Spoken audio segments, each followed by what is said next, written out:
Hello, ladies and gentlemen. First, thank you so much to everyone who has subscribed to my YouTube channel, who have liked my videos and shared them.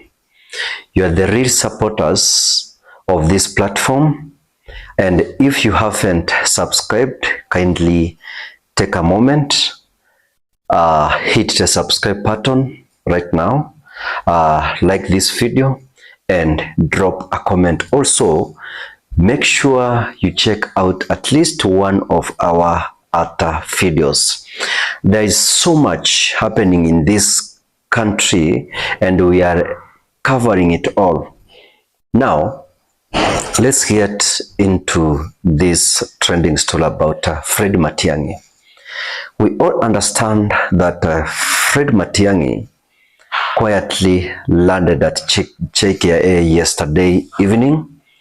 It was not just a return, it was a political signal.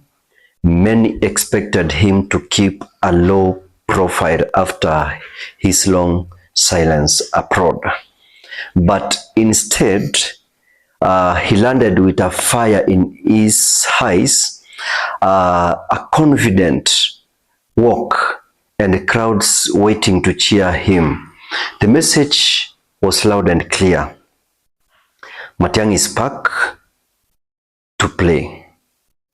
Matiang is back to know how he's going to organize himself and beat the president of this country.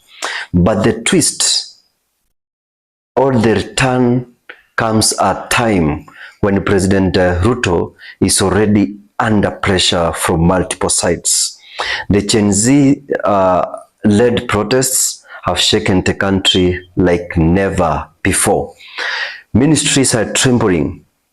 Leaders are stammering on TV.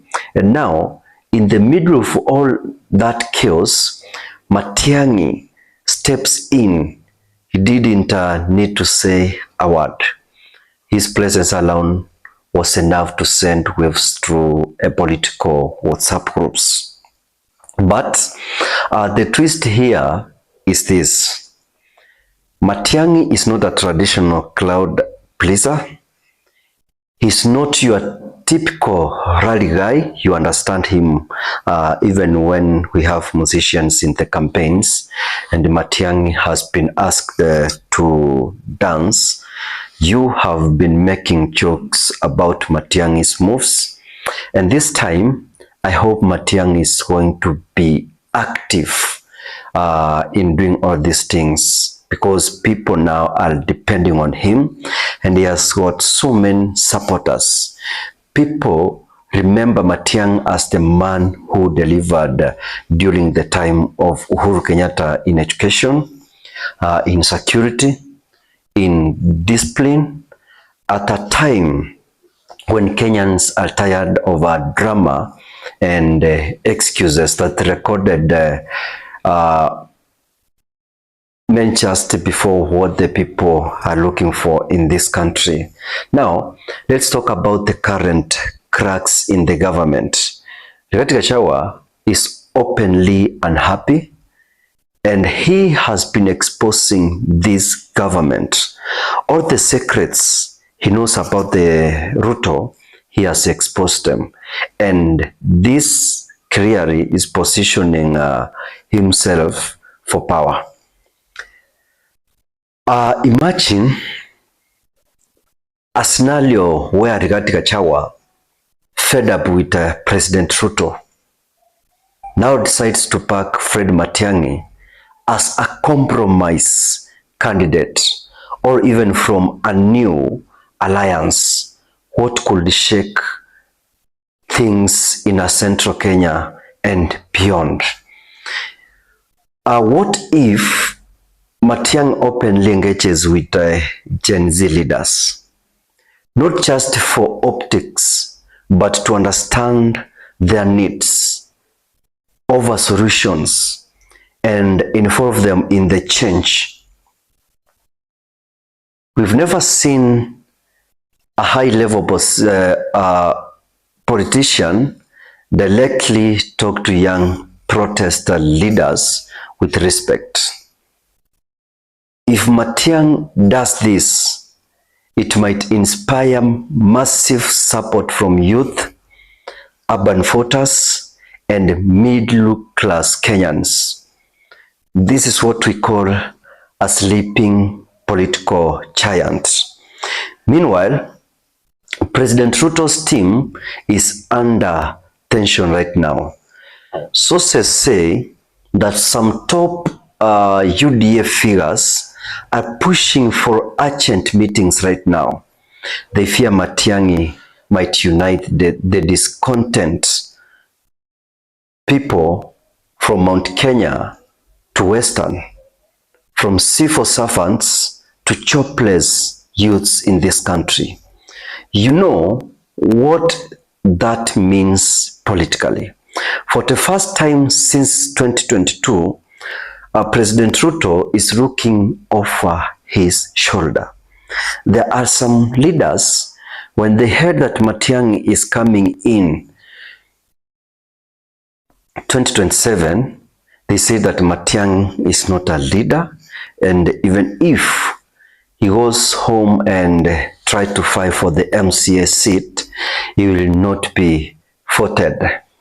They made jokes all over, but the first time Matiang came and he was endorsed, those leaders started saying that now, if this is the case and people have accepted that Matiang is going to be the president of this country, let us now keep quiet and wait what people are saying. Now, here is where it gets interesting. What political vehicle will Matiang use 2027? He doesn't yet belong to a popular party. But many political analysts say or believe that if Azimio collapses or rather steps back, Matiang could take over that space. Others say that a fresh youth-led movement could be born. Mixing old experience with new anger, it couldn't work in this country. And let's be real. Kenyans are ready for something new. Kenyans are ready for the change. Kenyans are ready for the leader who will listen to them.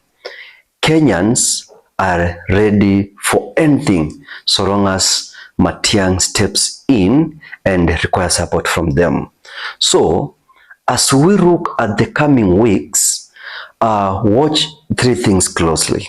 One, who Matiang meets privately. Two, how the Gen Z protests will develop. And number three, whether any senior UDA members begin to act differently.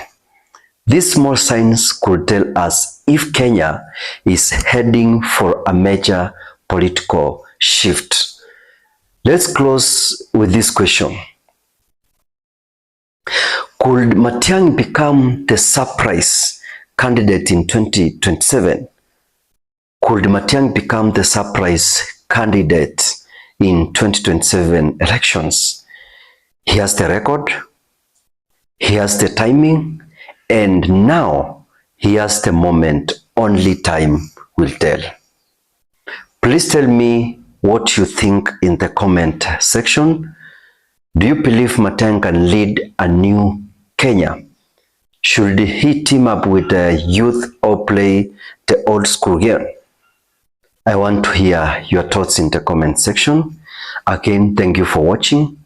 Make sure you like, share, drop a comment, and most importantly, subscribe to this channel. And don't forget to check out the other videos, especially our last ones on the protests, Rigathi leaks, and Matiangi's post-poll campaign. Goodbye and stay tuned.